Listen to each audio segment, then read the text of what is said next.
Hello YouTube बच्चे लोग, कैसे हैं आप। मैं प्रज्ञा एक बार फिर से आपसे कनेक्टेड डायरेक्ट इनडायरेक्ट के एक नेक्स्ट वीडियो को लेकर के। आज का टॉपिक है डायरेक्ट इनडायरेक्ट के इंट्रोगेटिव को कैसे हम सॉल्व करेंगे।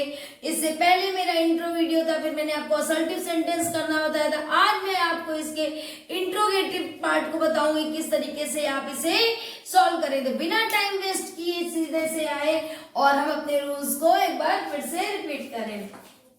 अब देखिए यहाँ पे रूल्स जो लगेंगे, सबसे पहला रूल्स क्या होता है, जो डायरेक्ट इनडायरेक्ट में एक पार्ट तो आपको रिपोर्टिंग वर्ब का मिलेगा, दूसरा आपका रिपोर्टिंग स्पीच का मिलेगा। तो रूल्स फर्स्ट क्या है, रिपोर्टिंग वर्ब में सेड टू के प्लेस पर आप अब लगाएंगे आस्क्ड, उसकी जगह क्या लगाएंगे, आप आस्क्ड लगाएंगे। सेकंड रूल क्या है, जल्दी रूल नोट कर लीजिए। सेकंड रूल है कि रिपोर्टिंग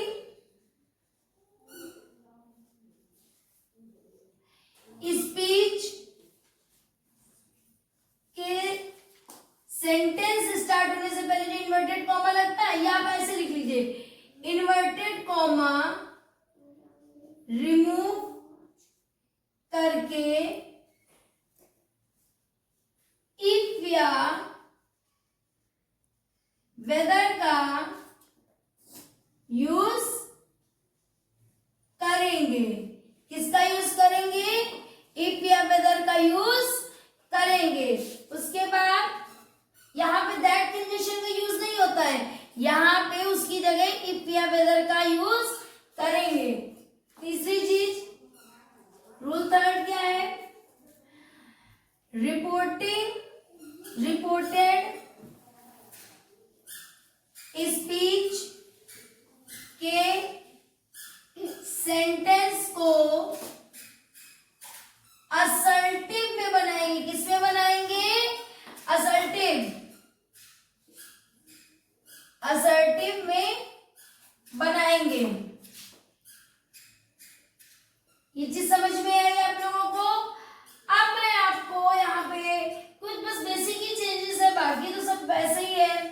सेंटेंस लिख करके उसमें करके आपको दिखाऊंगी कि किस तरीके से आप इसे बनाएंगे। जैसे एक सेंटेंस है यहाँ पे, मतलब एग्जाम्पल के तौर पे मैंने लिखा आई सेड टू हिम, मतलब कि मैंने उससे कहा कि आर यू गोइंग, मैंने उससे एक चीज देखिए पूछी कि नहीं, क्वेश्चन मार्क है। तो देखिए आई का तो आई रहेगा, ये सेड टू का किसमें बदल जाएगा, मैंने आपको क्या लिखवाया था, आस्क्ड में।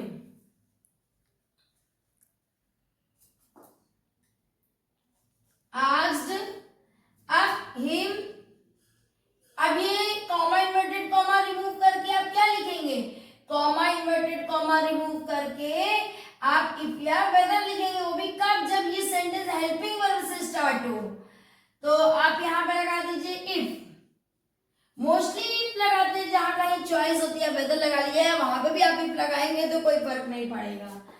आई आस्क्ड हिम इफ, अब देखिए ये असर्टिव में बनेगा, तो ये इंट्रोगेटिव में तो बनेगा नहीं। असर्टिव की पहचान क्या होती है, आप सब्जेक्ट लिखिए फिर हेल्पिंग वर्ब लिखिए, ठीक है। तो यहाँ पे हेल्पिंग वर्ब लिखिए, वर्ब लिखिए प्लस आप ऑब्जेक्ट, यही तो असर्टिव की पहचान होती है। तो देखिए यू जो है वो आपका यहाँ से चेंज होता है कि नहीं, आपको बताया था ऑब्जेक्ट के अकॉर्डिंग। तो यू जो है हिम मतलब ही, इसका सब्जेक्ट क्या बनेगा, ही। अब इज एम आर किस में चेंज होता है आपका, वॉज और वर्ब में चेंज होता है। तो ही वॉज गोइंग लिख सकते हैं कि नहीं, ही वॉज गोइंग। और यहाँ जो क्वेश्चन मार्क उसकी जगह क्या लगाएंगे, फुल स्टॉप लगाएंगे। समझ में आया कि नहीं आया। एक सेंटेंस और नोट कर लीजिए, जल्दी से प्रैक्टिस कर लीजिए। लिखिए सी सेड टू मी, उसने मुझसे कहा, सी सेड टू मी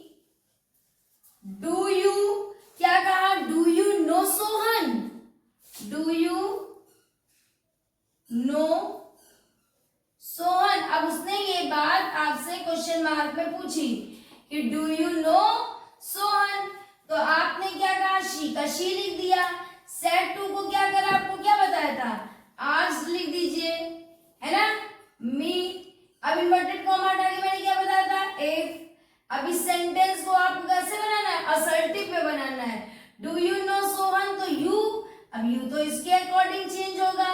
तो आई लिखा। अब देखिए यहाँ पे देखिए डू डज प्रेजेंट इंडेफिनिट में लगता है कि नहीं? तो ये पास्ट इंडेफिनिट में चेंज होता है, इंडेफिनिट में मतलब पास्ट के नेगेटिव वाला इसमें। तो ये अब किसमें चेंज होगा? अगर ये प्रेजेंट इंडेफिनिट का ये आपका नेगेटिव और इंट्रोगेटिव है तो इंडेफिनिट ही ना, ये भी पास्ट इंडेफिनिट में चेंज होगा, मतलब वर्ब की सेकंड फॉर्म। ये भी तो था वर्ब की फर्स्ट फॉर्म, वर्ब में एस है, वर्ब में ईएस है, सब किसमें चेंज होता है? वर्ब की सेकंड फॉर्म। वर्ब यहाँ पे क्या है? नो, तो ये न्यू आ जाएगा। सोहन। अब एक चीज यहाँ पे देखिए, जैसे डू कहा गया, अरे भाई डू तो यहाँ पे प्रेजेंट के जब हम लोग इंट्रोगेटिव सेंटेंस बनाते थे प्रेजेंट इंडेफिनिट का, तो हम डू डज का यूज करते थे। अब हम तो यहाँ पे पास्ट का सिंपल सेंटेंस बना रहे ना, तो पास्ट का सिंपल बनाने के लिए असर्टिव बना रहे हैं, तो वर्ब की कौन सी फॉर्म लगेगी? सेकेंड फॉर्म लगेगी। जल्दी से नोट कर लीजिए बड़ा। अब आते हैं सेकेंड। देखिए जैसे इंट्रोगेटिव मैंने आपको बताया था कि दो टाइप्स की होती है, तो फर्स्ट टाइप के तो आपको समझ में आ गए, जब मतलब हेल्पिंग वर्ड से स्टार्ट होते हैं। कुछ इंट्रोगेटिव ऐसे होते हैं जो कि क्वेश्चन वर्ड से स्टार्ट होती है, जिनकी मतलब रिपोर्टिंग स्पीच। तो जब भी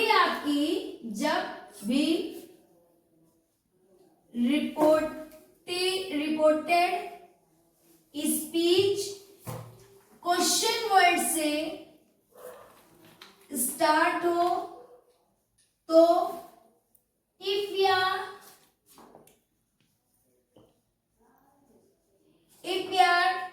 वेदर का यूज नहीं करते हैं। ठीक है, तो जैसे हम आपको एग्जांपल बताते हैं, यहां पे लिखिए the teacher said to Hari. Teacher ने हरी से कहा, क्या कहा? वाई, यहां इन्वर्टेड कॉमा लगाइए। आप तो कोई भी सेंटेंस यहां पे बना सकते हैं। वाई, ठीक है, हरी, वाई डिड। अब the teacher said to Hari, why did you, अब क्या कहा? वाई डिड यू नॉट, कुछ भी बना लिया सेंटेंस, आपको इसको बनाना है। Why did you not come to school yesterday. अब इस सेंटेंस को आप बनाइए। तो सबसे पहले द टीचर ऐसे ही रहेगा। सेड टू आपका किस में बदलेगा? आस्क्ड में बदल जाएगा। हरी ही रहेगा। फिर आप अब कॉमा इन्वर्टेड कॉमा हटा के कुछ लगना ही नहीं। क्यों? क्योंकि ये वर्ब फैमिली का है, मतलब क्वेश्चन वर्ड ऑलरेडी आगे लगा है, आप क्वेश्चन वर्ड लिख दीजिए। लेकिन आप सेंटेंस को जब आगे बनाएंगे यहाँ डेट से, तो आप किसी इंट्रोगेटिव नहीं असर्टिव में लेकर के जाएंगे, चेंजिंग के साथ आप असर्टिव में लेके जाएंगे। तो यू आपका यहाँ पे आके अगर देखा जाए तो हरी, यू आपका यहाँ पे देखा जाए तो हरी एक लड़का है, तो ये ही हो गया कि नहीं? अब आपने यहाँ पे डेट लगाया है, डेट आपका हेड में चेंज होता है, क्योंकि पास्ट इंडेफिनिट पास्ट परफेक्ट में चेंज होता है, तो पास्ट परफेक्ट का सिंपल तो ऐसे ही बनेगा, ही हैड नॉट कम, यहाँ पे कम लिखिए, he had not come to school yesterday को किस में चेंज करते हैं? the previous day में, है ना? कितना आसान हो गया, देखिए बिल्कुल चेंजिंग आराम से हो गई। बस यहाँ पे इफ पे बदल नहीं लगना है, करना तो वैसे ही था जैसे कि आपने इसका पहला वाला करा था। एक और कर लीजिए, चलिए लिखिए, एक और प्रैक्टिस कर लीजिए। लिखिए Sohan said to Meera, Sohan said to Meera where are you going. Sohan said to Meera where are you going. तो देखिए सोहन ऐसे लिया, सेड टू को आपने किस में बदला? आज में बदला। मीरा ऐसे ही रही। फिर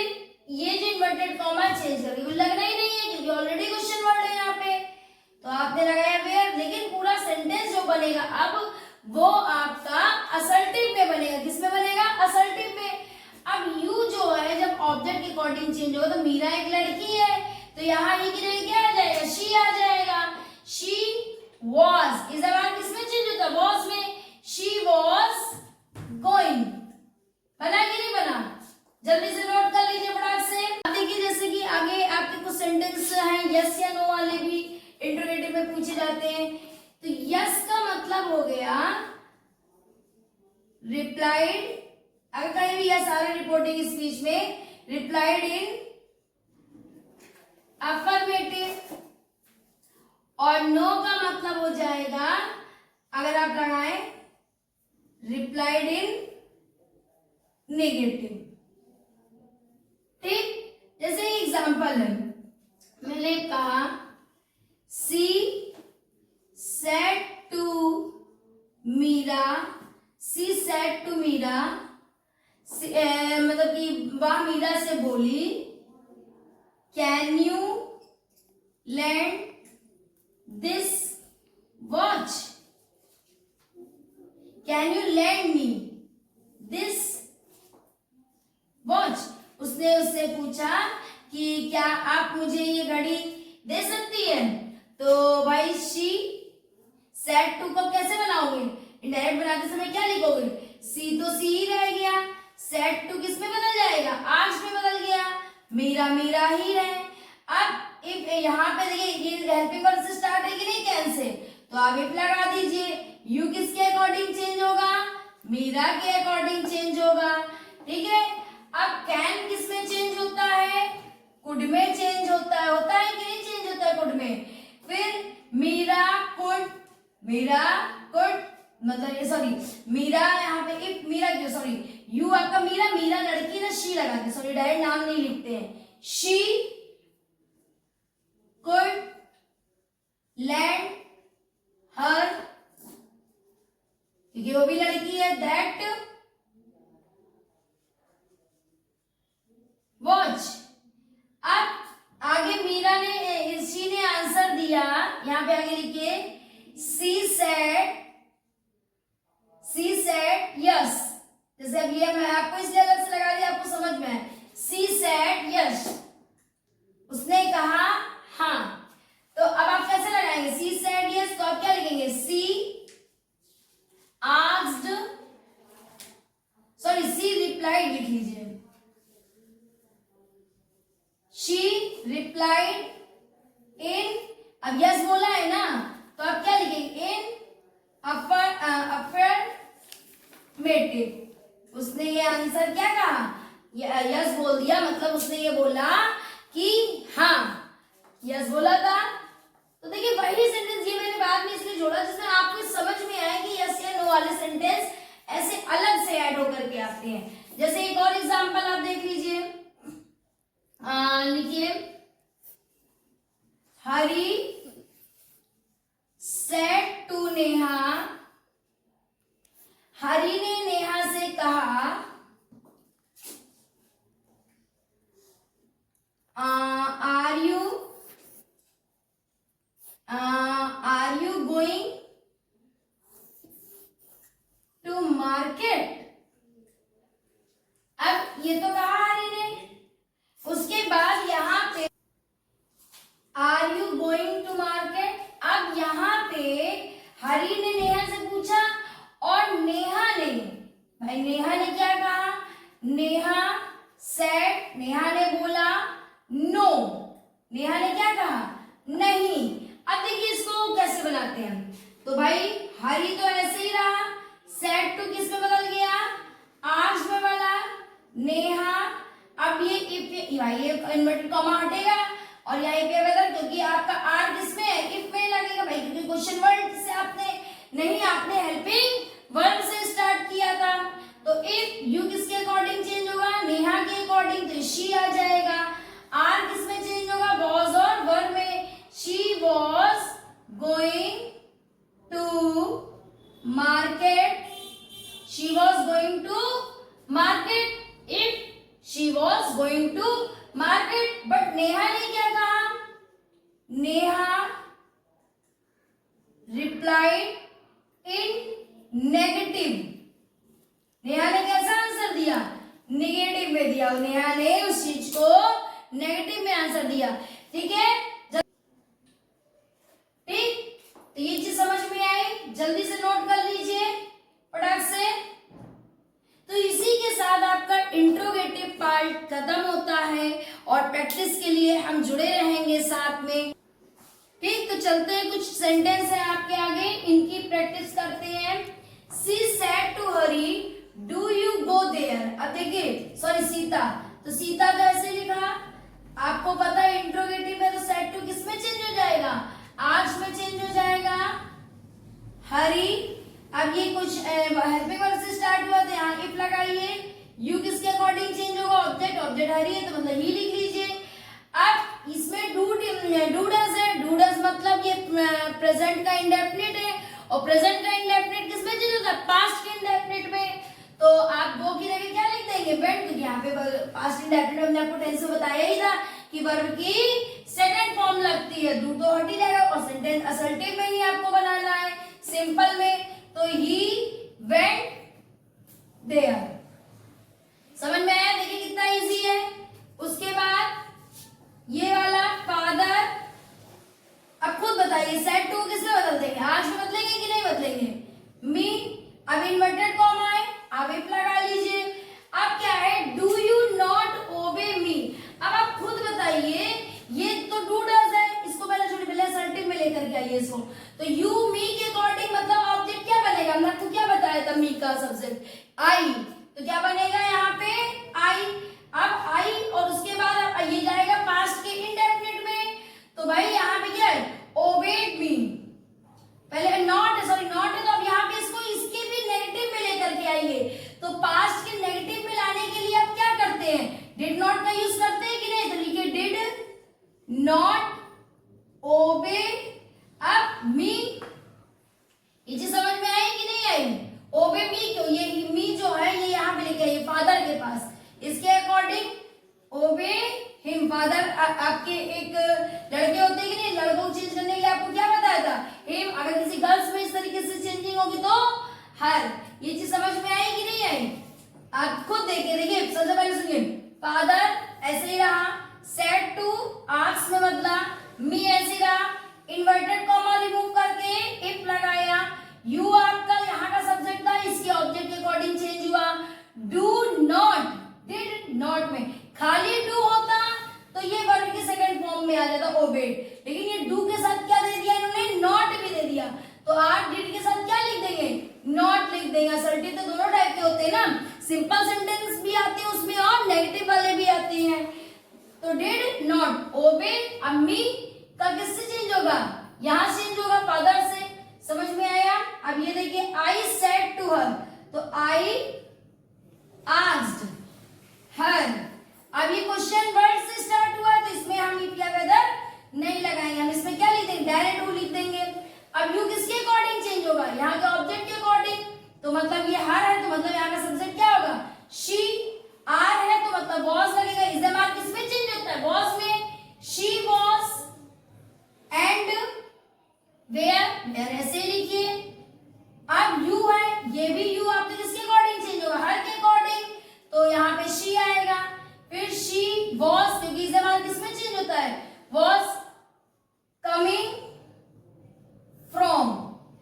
कितना सिंपल है, छोटी देखिए दो सेंटेंस आपस में ऐड कर, तो पहले कितने वाले को हमने चेंज किया, फिर वेयर का, फिर हमने इस वाले को चेंज किया कि नहीं किया, ठीक। आगे क्या है, he said to Mohan how much money do you want. ये सेंटेंस ये दो मैंने आपके लिए लिखे हैं, अब आप भी थोड़ा सा होमवर्क करिए, मैंने आपको पूरा इंट्रोगेटिव पढ़ाया है, तो कुछ तो प्रैक्टिस आप भी करिए, और इसी तरीके से इसको पूरा देखिए, डायरेक्ट इनडायरेक्ट का ये है, अगर आप प्रैक्टिस छोड़ दोगे तो चेंजिंग भूल जाओगे, क्योंकि एक चेंजिंग तो होती नहीं है कि मैंने ये चीज सीख ली होगी, जगह जगह अलग अलग तरीके की चेंजिंग होती है। हमने आपको मैनी सेंटेंस करवाए हैं यहाँ पे, और आप भी इसे जा करके प्रैक्टिस करिए। ये दो आपके होमवर्क भी है, क्योंकि होमवर्क मिलेगा तभी आप आराम से प्रैक्टिस करेंगे, और कहीं भी अगर कोई भी प्रॉब्लम हो रही है तो आप हमें कमेंट करिए, और साथ ही हमारे चैनल को लाइक करते रहिए, सब्सक्राइब करते रहिए, मुझे आगे बढ़ाते रहिए। Thanks for watching.